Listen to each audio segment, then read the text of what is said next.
जिस Mercedes, BMW, Volkswagen जैसी luxury कारों को देखकर आप ये कहते हैं कि ये तो बस एक सपना ही है, और भारी भरकम कीमत देखकर आप अपने कदम पीछे खींच लेते हैं। तो आने वाले दिनों में यही कारें कुछ हजार या लाख नहीं बल्कि लाखों रुपए तक सस्ती हो सकती हैं। जी हां, एक तरफ देश गणतंत्र दिवस मना रहा है तो दूसरी ओर भारत और यूरोपीय संघ के बीच एक ऐसी महाडील फाइनल होने जा रही है जो लग्जरी कारों की कीमत को जमीन पर ले आएगी। जो टैरिफ कल तक 110% था वो अब सीधे गिरकर 40% तक हो सकता है। लेकिन रुकिए, एलन मस्क की टेस्ला के लिए यहां एक बहुत बुरी खबर है। आखिर क्यों यूरोप की मर्सिडीज, बीएमडब्ल्यू समेत यूरोप की कंपनियों की कारें सस्ती होंगी लेकिन अमेरिका की टेस्ला नहीं होगी? तो चलिए आज इस वीडियो में पूरे गणित को समझने की कोशिश करते हैं। नमस्कार, आप नवभारत टाइम्स देख रहे हैं, मैं रविंद्र सिंह आपके साथ। दरअसल भारत और यूरोपीय यूनियन के बीच फ्री ट्रेड एग्रीमेंट एफटीए आखिरी चरण में है। अभी तक क्या होता था, अगर आप यूरोप से कोई पूरी तरह बनी हुई कार, मतलब असेंबल भी वही हुई, उसके सारे कंपोनेंट, सारे पार्ट वही बने हुए, उसको हम कहते हैं सीबीयू यानी कंप्लीटली बिल्ट यूनिट, वो कारें मंगाते थे तो उस पर सरकार 110% तक की इंपोर्ट ड्यूटी लगाती थी। मतलब अगर कार की कीमत 50 लाख है तो फिर टैक्स मिलाकर वो 1 करोड़ के पार चली जाती थी।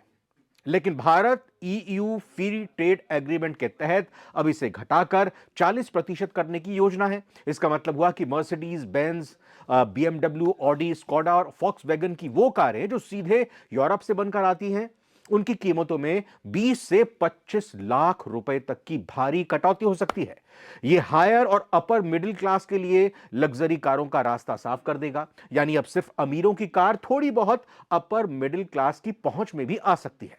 अब आप यह भी सोच रहे होंगे कि अगर मर्सिडीज सस्ती हो रही है तो दुनिया की सबसे बड़ी ईवी कंपनी टेस्ला को इसका फायदा क्यों नहीं मिलेगा? इसका जवाब बहुत सीधा है। यह डील भारत और यूरोपीय संघ के बीच हो रही है। टेस्ला एक अमेरिकी कंपनी है, हालांकि टेस्ला की बर्लिन मतलब जर्मनी में फैक्ट्री है, लेकिन टेस्ला अभी भी भारत सरकार से स्पेशल इंसेंटिव मांग रही है जो सिर्फ ईवी के लिए हो। चूंकि ये ट्रेड डील सिर्फ यूरोपीय देशों के ब्रांड्स के लिए है, इसलिए टेस्ला तब तक सस्ती नहीं होगी जब तक भारत और अमेरिका के बीच ऐसी कोई डील ना हो जाए या टेस्ला भारत में अपनी फैक्ट्री ना लगा दे। और अब सवाल उठता है कि भारत अपनी ऑटो इंडस्ट्री को आखिर नुकसान क्यों पहुंचाएगा? क्यों भारत अपने रेवेन्यू को नुकसान पहुंचा रहा है? अपनी कमाई पर ये एक तरह से कहें कि अपनी कमाई को कम कर रहा है। असली वजह है ये भारत की एक स्ट्रैटेजी का हिस्सा है। पहला पॉइंट बनता है कि भारत और यूरोपीय यूनियन के साथ एक बड़ा ट्रेड पार्टनर भारत बनना चाहता है। 27 देश हैं यूरोपियन यूनियन में।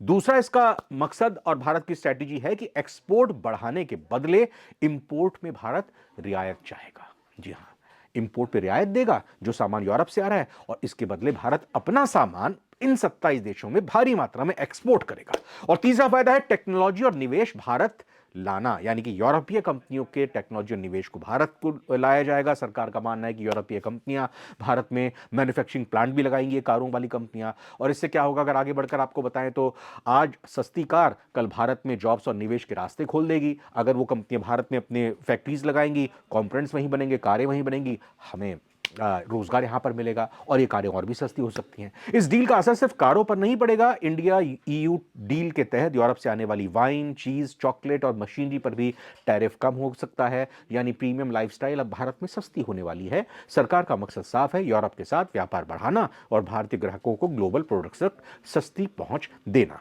अब सवाल आपसे करता हूं, क्या सरकार का यह फैसला आपको सही लगता है या इससे देसी कार कंपनी को नुकसान होगा? कमेंट में जरूर बताइए और वीडियो पसंद आए तो लाइक और शेयर करना मत भूलिए। नमस्कार।